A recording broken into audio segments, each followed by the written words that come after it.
So all pilots, if you're a commercial pilot, military pilot, private pilot, no matter what, you have to do a pre-flight routine.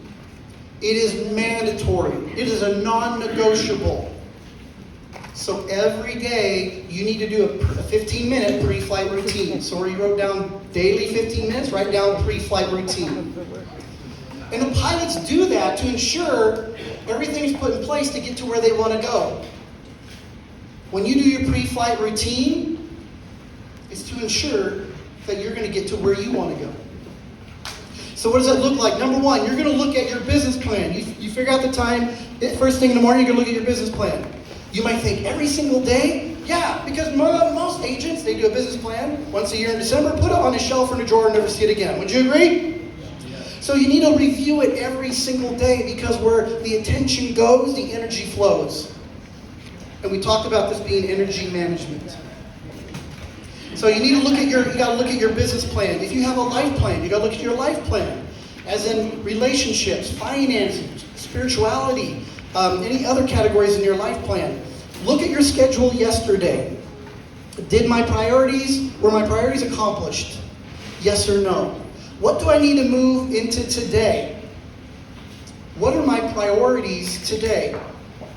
Here's a big one. What should I say no to? Right? You're looking at your calendar from today. You say, are my priorities in place? What could I delegate? And what should I say no to? You know, Warren Buffett said, I have 100 deals that pass my desk every single day. I'm not successful just because of the ones I said yes to. I'm successful because all the ones I've said no to. Look at your calendar. What should you have said no to yesterday? What should you say no to today? And what are your priorities? Are your priorities in place?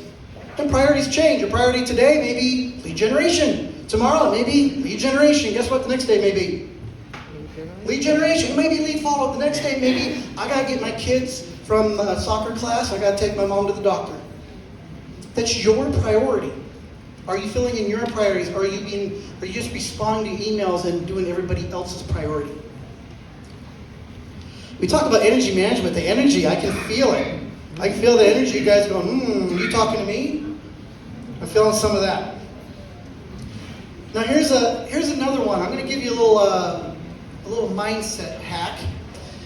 I'm sure it's nobody in this room. Anybody in your phone, on your schedule, you got lead generation blocked in your schedule or your calendar somewhere. Anybody? You got lead gen blocked out? Does anybody ever grab their phone and they go, oh God.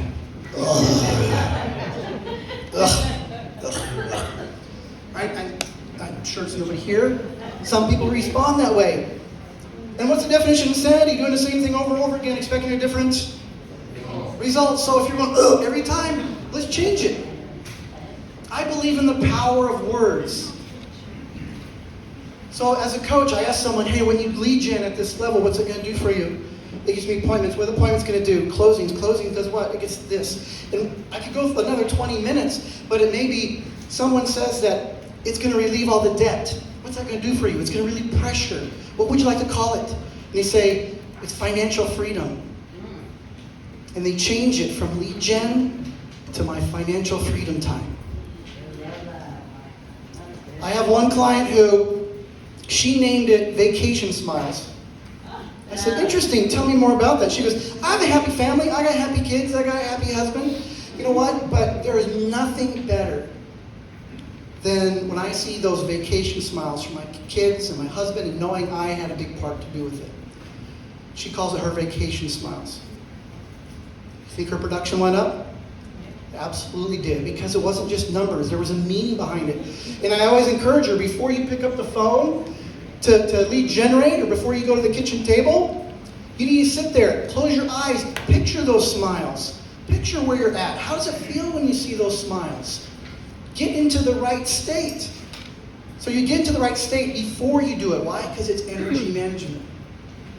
I have one client, he wants a Tesla. Great, it's his Tesla time. If you want a cabin up in Tahoe, great. It may be your cabin connections. Now, once again, I believe in the power of words. It wasn't the cabin calls, it was the cabin connections.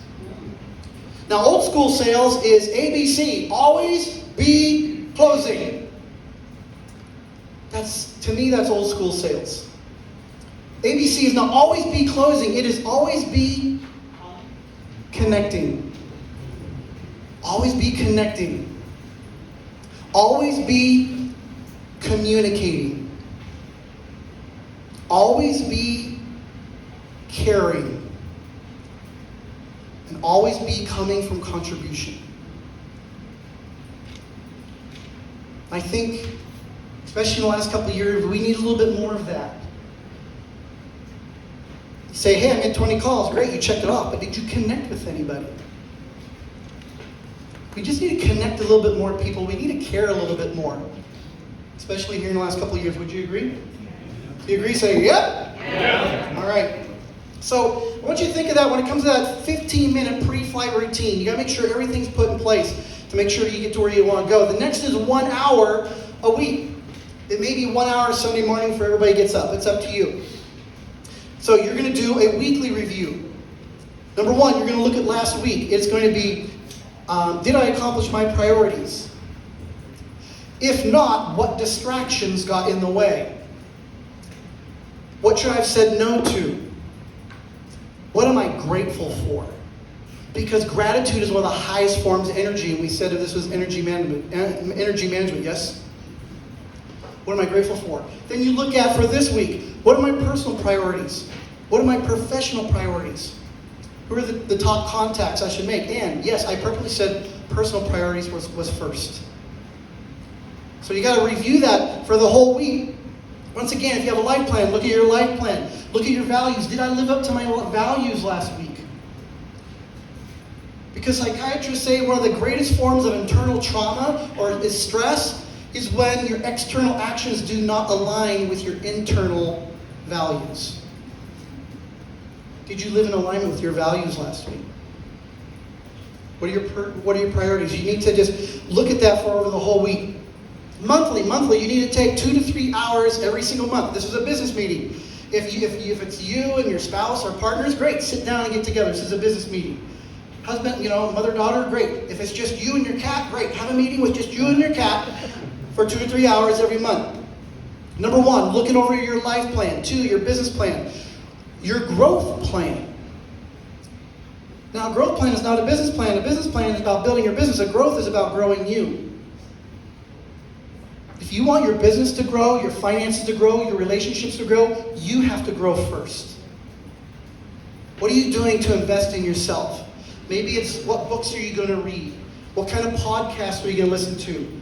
Is it a coach, a course, a class, CE credits? What are you going to do to help build, your growth? You're looking at your revenue model, your KPIs, which is known as your key performance indicators. Your volume, your units, your appointments. What are those conversion ratios? And then the biggest thing that I think separates the good from the great, thinking like a business owner, is are you creating and reviewing a profit and loss every single month? It's not just once a year around tax time, it is every single month. I personally believe it is easy to make money in real estate. I believe it's harder to profit in real estate. There's lots of people, a lot of awards, but they're struggling at home, they're struggling financially. You got to know it's not just about what's coming in. It's about netting. You can make $500,000 if you spend $480,000 doing it. So what? When you're doing a monthly profit and loss, you're able to adjust quickly. Now, if you haven't created one, that's okay. No judgment, no harm, no foul. But you say today's the day. Matthew talked about taking action. You said, you know what? I'm going to start being a business owner. I'm going to start tracking my numbers because that's what business owners do. Because when we look at the fallout rate, I can guarantee the ones who are not tracking their numbers fall out a lot higher than the ones that do. Make sense? So just ensure me. Think like a business owner. Track those numbers. Start doing a P&L. If you don't know where to start, that's okay. You just start doing some research. Do I need a bookkeeper? Do I go online? Do I just do an Excel spreadsheet? Keep it simple if you have that kind of a budget.